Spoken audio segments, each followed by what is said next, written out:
Hey Jeneen, how are you? Hi, I'm good. How are you? I'm great, thank you. Thank you so much for being here with me today. How's the weather there in Nashville? Today it has been thunderstorming all day long. Very appropriate for a podcast called Through the Storm. So thanks for joining me here Oh today. my goodness. Yeah, perfect. It's also kind of cloudy here. It's been balmy as well for a while, and lots of storms are rolling through. But we're going to talk Okay. about how to get through some storms today.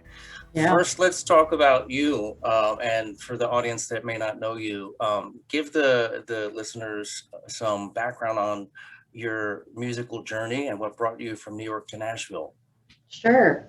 So I grew up in Buffalo, New York, and I was very shy as a kid, painfully shy, but I loved singing, and I was obsessed with music of all kinds. I would listen to the radio incessantly, and I would fall asleep with my little headphones on every night. um, and my grandfather sang. He was from Sicily. He didn't sing professionally, but he loved singing Italian songs, and I have rarely early memories of him singing in our living room as a kid. And my dad would like sing me to sleep sometimes. He'd play Joan Baez songs on the guitar. He liked to play the guitar, and my mom sang too.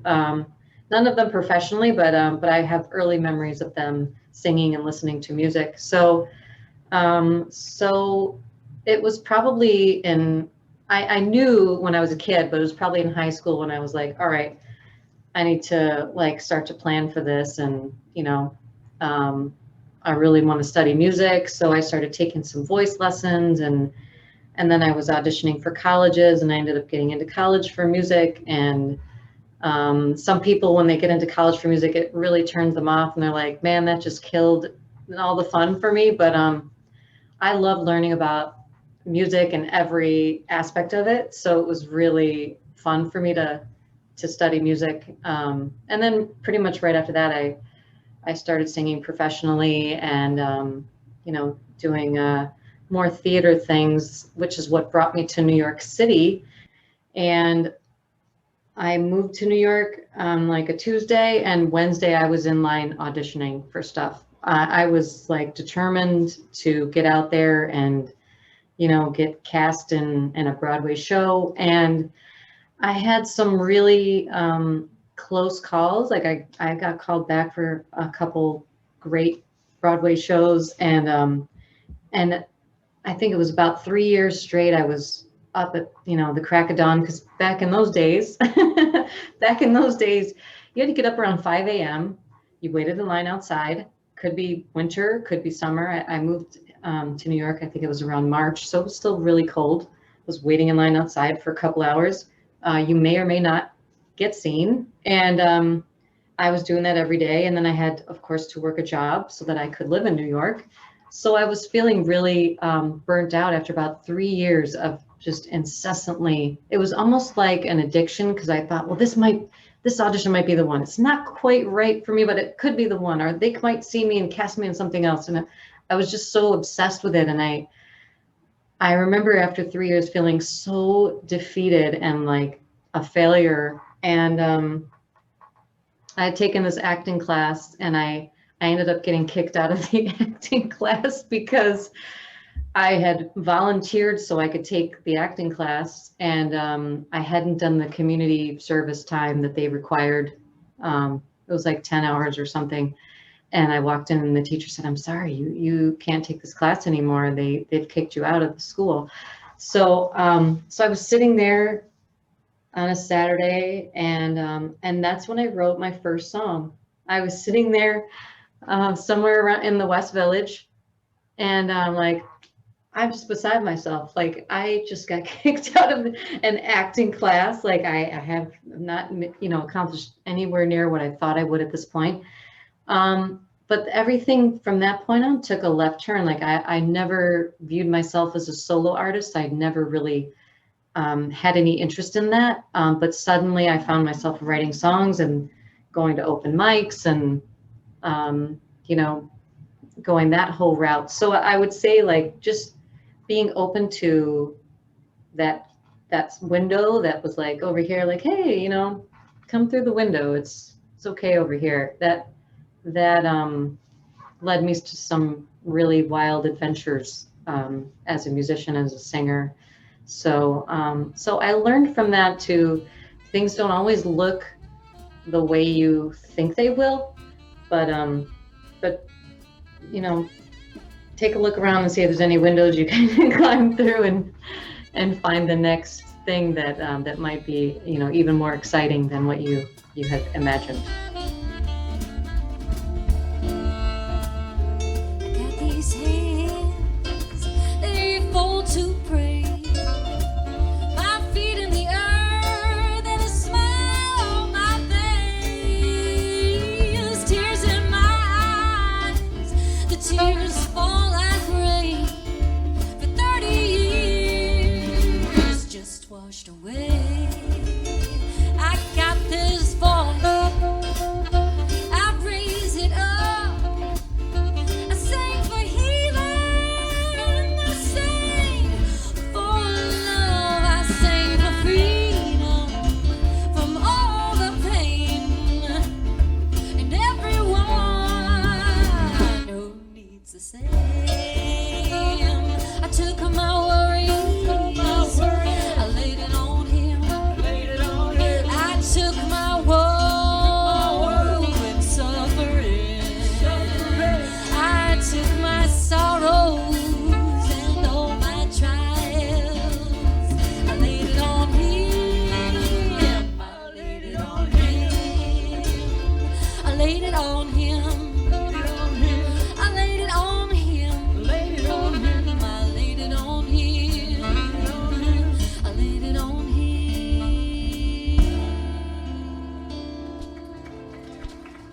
So that's kind of the short story of how I got, well, that doesn't tell you how I got to Nashville, I guess, right? That was the original question. We're gonna start with part one, which is just how you got to New York How I City. got to New York City. Yeah, and that's where we met actually. And interestingly enough, it was through a sketch comedy called It's Twisted Television, which I was producing, and we cast you to play Celine Dion because of your vocal talent. So weird kind of round circle there that brought us together. How did you end up Yeah. at that audition? Well, I love sketch comedy.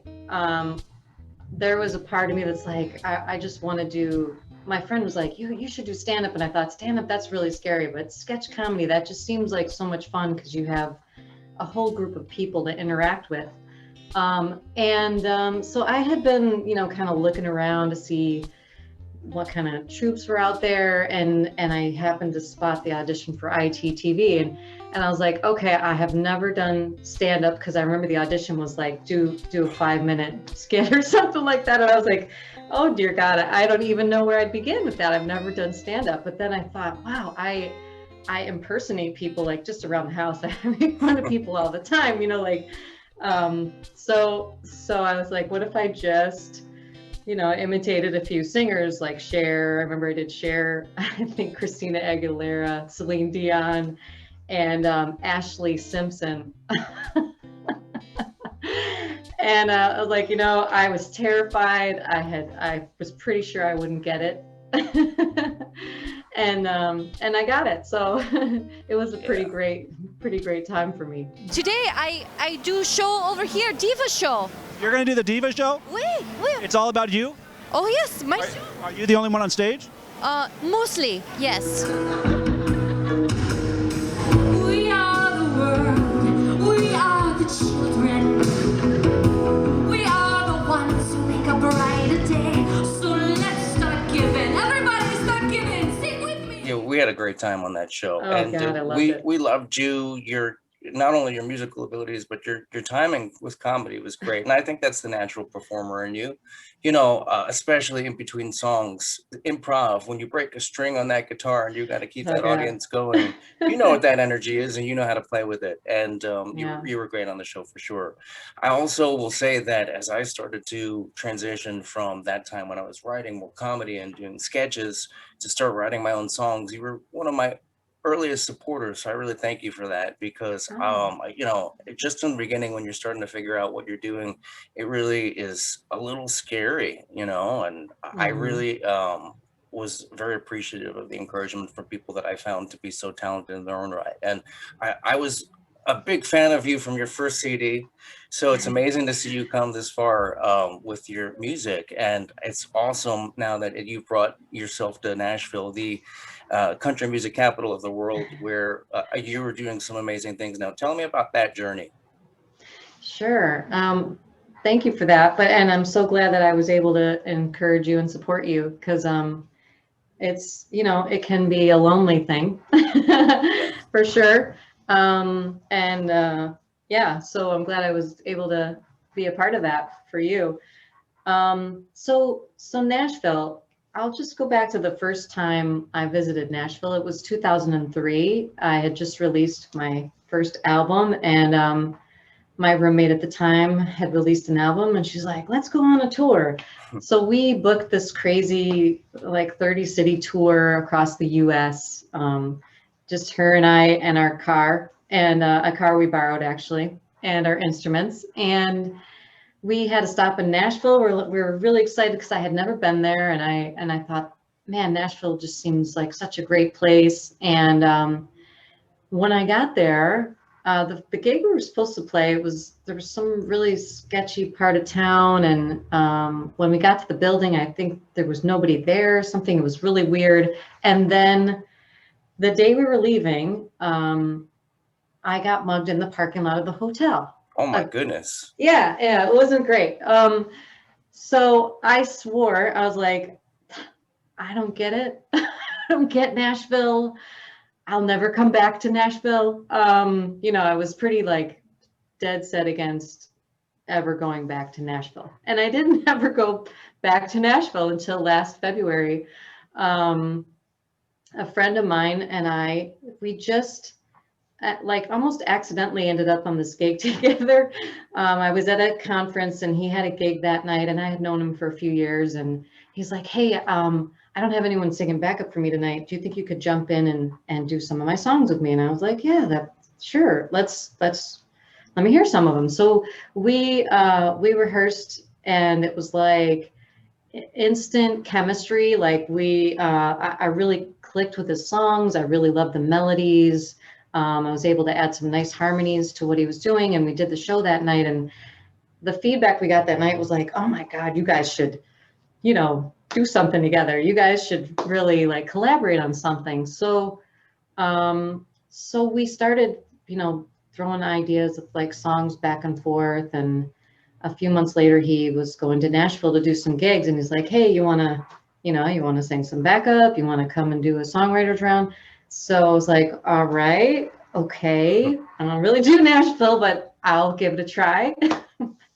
What the heck? And I was really nervous to come back. And when I came back, I absolutely fell in love with Nashville. Of course, that weekend I was here, we did all things music all weekend. So we were doing gigs, we were recording, we were meeting with people that were musicians, and so that was a lot of fun. And I thought, okay, I hope I got, like a decent representation of what it might be like to live there. And I really loved how in 15 minutes you could be in the country, and then, you could be in a city where there's, lots of people and things happening. So I started really thinking about it, and then I knew my lease was ending in July, and I was like, well, maybe I should give this a try. My husband visited with me a month later. He didn't really see much because the pandemic was just starting. So we had like 3 days here. We saw 2 apartments, and we just decided to, take a chance. I said, if it doesn't work out, we can always move back. And I had to keep remembering that because it's a big move. It's like 940 miles, but so far so good. I think, I think it's the right place for me right now. Yeah. That's awesome. I think it's so encouraging, especially because I feel like as a long-term New York resident, which we both were in New York City, we Mm-hmm. kind of we get stuck here in the mechanism and machine of New York, thinking, all right, this is the place that I need to be. But in reality, there's other places in the world that have scenes that are very encouraging, and in particular Nashville, the songwriter scene, as you were telling me a little bit Mm-hmm. before we rolled, is very encouraging. And the songwriter circle, it sounds like the beautiful unity of collaboration, which I love so much, because you get to share openly your stories, not only of the song, but your inspiration for the song often. And that's sort of what we're doing here today as well. So this is sort of in the vein of that. And I'm grateful for the opportunity to do that.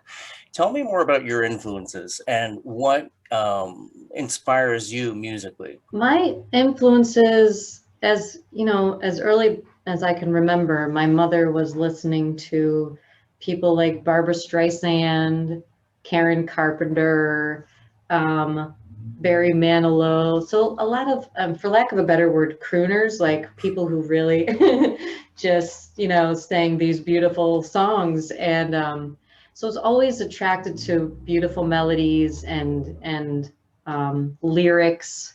So that's kind of where I live, like musically, is just thinking about lyrics and melodies, and the music part, I guess, comes a little later, but that's probably like my main um, influence, like crooners and really gutsy singers. More than I'll never give my heart the way I did, or how you've changed me for the better, and I'll never love another so completely. So farewell, 'cause I can't take another sad goodbye.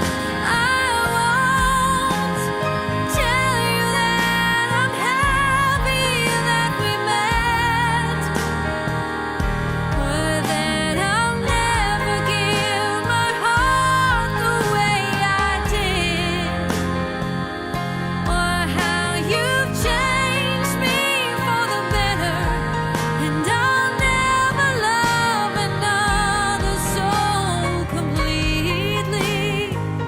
So farewell, 'cause I can't take another sad goodbye. And you yourself are a very gutsy singer. There's it's a real range in what you're doing as well. Right now, clearly in Nashville, you're focusing mostly on country, but you've done dance recordings, you've done more contemporary and pop. Where's your passion? Where's your heart lie? Is it just in the telling of the song, or is there a genre that really speaks to you? I think to my downfall, probably, I just love singing.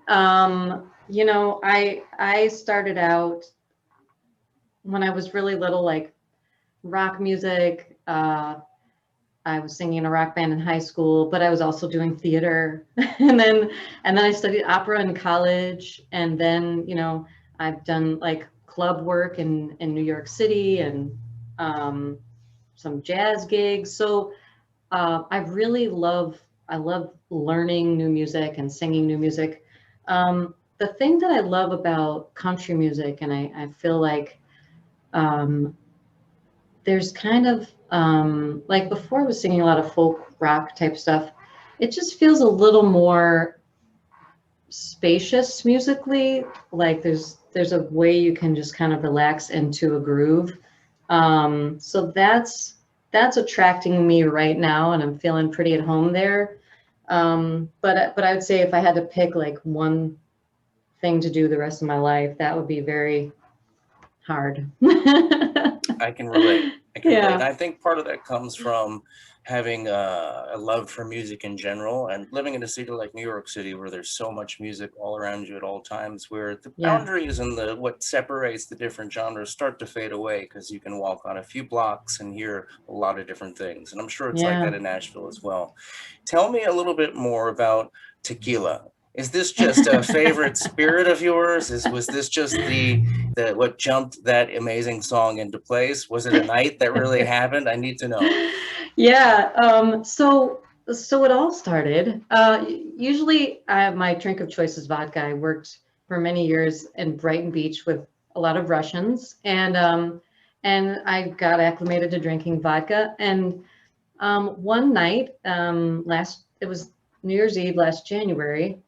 I just got a wild hair, and I was like, I'm gonna order tequila and 7-Up, and it was delicious. And then when I visited Nashville last February, it was a month later, my friend said, hey, I got this great bottle of tequila. It's Corlejo. It's in a beautiful blue bottle.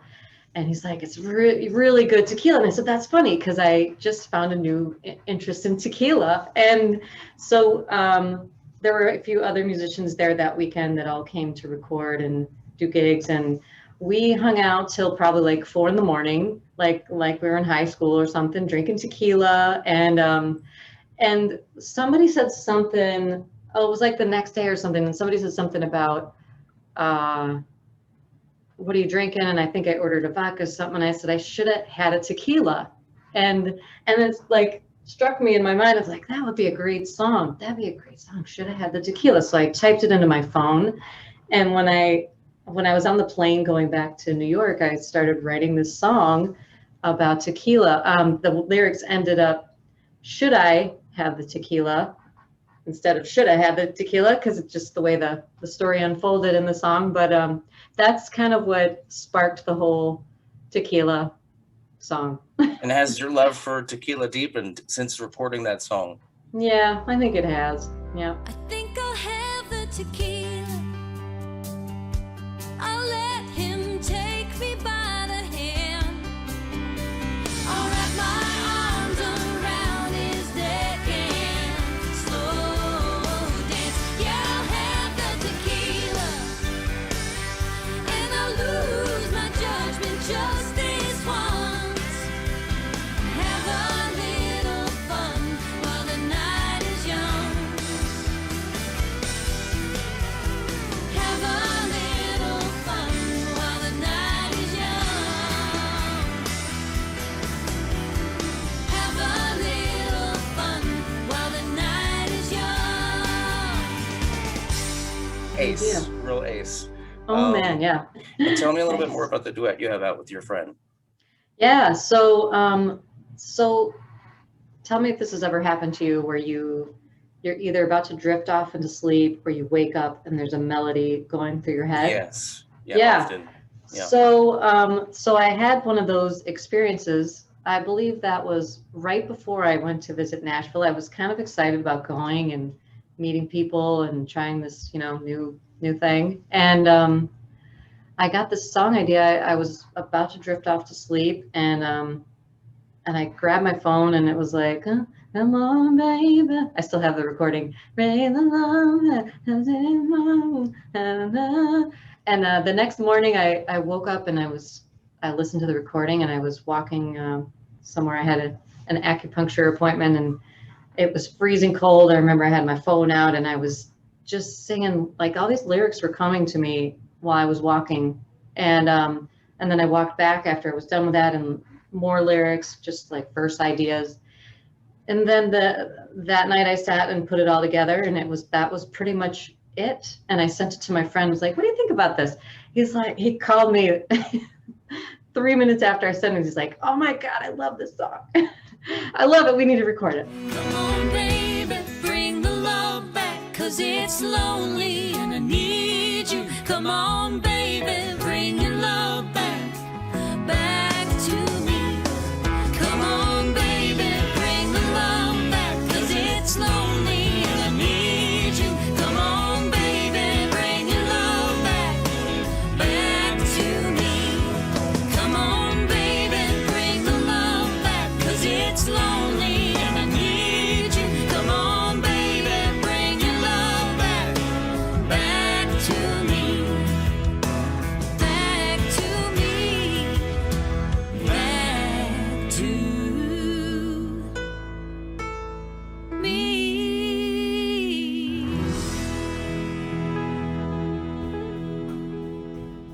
Man, it's weird how some songs just feel like you're pulling teeth, and others it's like, hey man, I wrote that basically in my sleep, you know. It's crazy. Yes. I feel Yeah. like sometimes those sleep melodies are some of the best, maybe because they're uninhibited and unhindered, and we're not overthinking it. It's just coming to us in some way, either by the muse or something that's kind of like an earworm in the back of our ear that we're trying to work out personally. Freedom actually is one of those tracks for me, and let's talk about Freedom a little bit. Yeah. I started writing Freedom right before the election last year. It was, as we can all remember, an unusual and strange time in America where everyone kind of felt very much trapped in their own pandemic experience. Very also engaged politically with everything that was going on with George Floyd and the rallies and the marches. And that bubbling under of energy that change was coming and something needed to happen. So that was kind of the genesis of the song. And after I recorded it, I really, really wanted to feature a beautiful voice on it that wasn't just my own. And you were the first person that came to mind. I just thought you'd be really beautiful on it. And the harmonies that I envisioned in my mind, you completely blew those out of the water when I sent you the track. And we recorded the song during the pandemic, so there was a lot of use of digital technology like we're using right now. I had sent you a demo, you sent me back your recordings, and vice versa. What was that experience like for you? When you heard the song, what did you think? What made you want to be a part of it? You know, there's certain songs you hear and you just like get chills in your body. I'm getting them right now, just talking about it. That was one of them. I thought, wow. And you had told me that you wrote this before all this stuff started happening. And I thought, holy cow, like you really tapped into something here. It was almost like meant to be. So I was really excited to participate and also just amazed at like you said, how much we could do without actually even being together.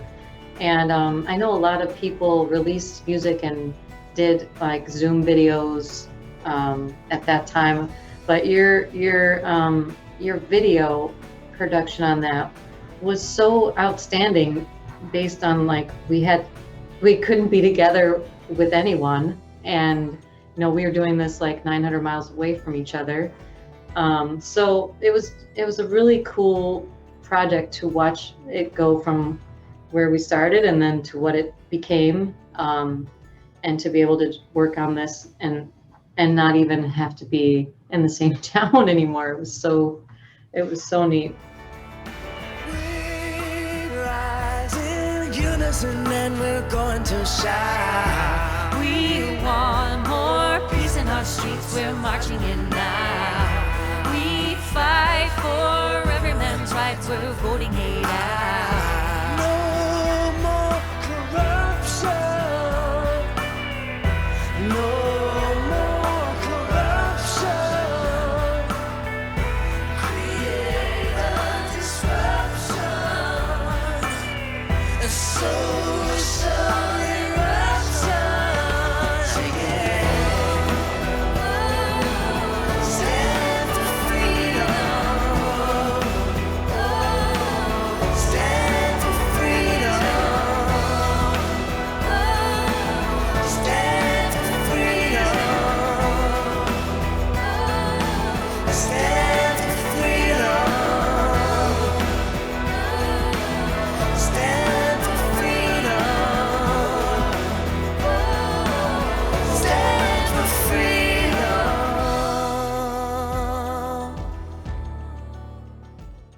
So what does freedom mean to you? What is it? What is that feeling? And how does it manifest in your life? How do you find it? Wow, that's a great and very profound question. Freedom. I've been watching a documentary called Heal, and so much has to do with our minds and our thoughts. Because freedom for me is like financial freedom. It's like freedom to be able to express myself the way I want to express myself, freedom to go outside and, walk around. all these things that I feel like, were kind of limited or felt like they were put in jeopardy over the past year. You realize like all that is freedom. It's a lot of it. A lot of it has to do with our thinking too. And I know the past year, it's there's a lot of fear globally, I think, and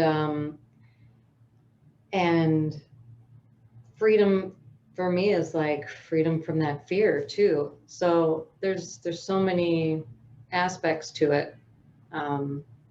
It's just really many things equal freedom. Is there a tool or resource that you use to break free of that noise in life and help you gain some of that personal freedom? Yeah, one thing that I've had to really be diligent about is listening to audios, things that are gonna plant the good seeds in my head that that kind of kill the other chatter. And I think we're either feeding that part of our mind or we're feeding the other part of our mind, and it's so easy to just spiral into all this negativity and fear. And it's actually feels a lot harder to like stay on that side, but that's why I have to make sure I listen to an audio every day and try to take a walk every day and do something active just to clear all that poop out of my head. That's great. And these are also things that many people can find and do. So I'm happy that you're sharing that.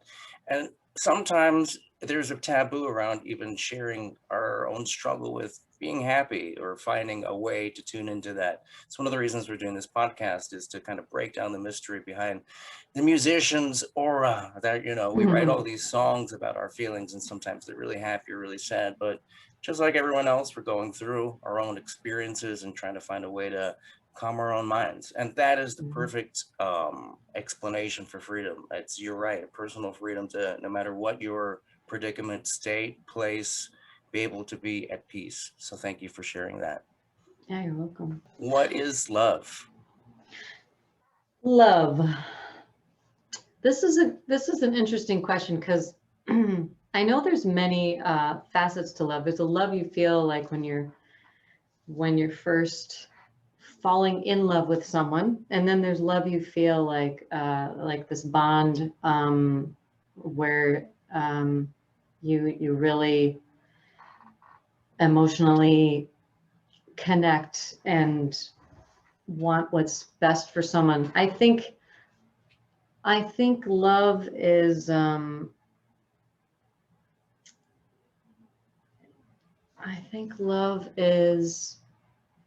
I want to say wanting what's best for someone and really feeling connection and also forgiveness, because I think we put like there's like marriage type love, and then there's family love and friend love, but we've always put these really high expectations on it, but we really have to be able to forgive when we're in any kind of loving relationship, because ultimately someone is probably going to let us down at some point, and then we're human, and that's got to be part of the love, is forgiveness, wanting what's best for someone, and connection.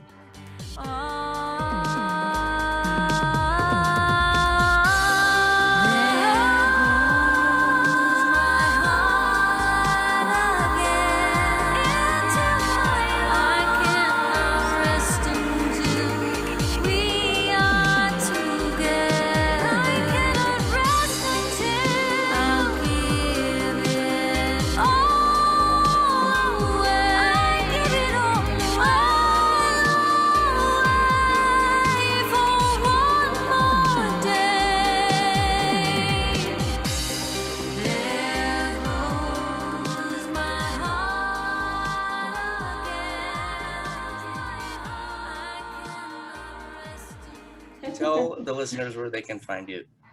Sure. So I'm on Instagram at Jeneen, Jeneen, Jenny. I'm on Facebook, Jeneen Terrana. You can find me on YouTube. My website is Jeneen Music, JENEEN music.com. Say hello, friend me, follow me, all that good stuff. Jeneen, thank you so much. I'll talk to you soon. Have a wonderful All right. day. Thank Bye. you. Love you. Bye. Love Thanks you for being too. part of the project. Thanks for inviting me. My new album, Through the Storms, is now available. My single Freedom, featuring Jeneen Terrana, is also available on all digital platforms. You can find me on the web at www.aris.fm. And I'm on social media on Instagram, YouTube, Twitter, and Facebook. The conversations continue on my podcast, Through the Storms. Stream new episodes on Spotify and www.throughthestorms.info.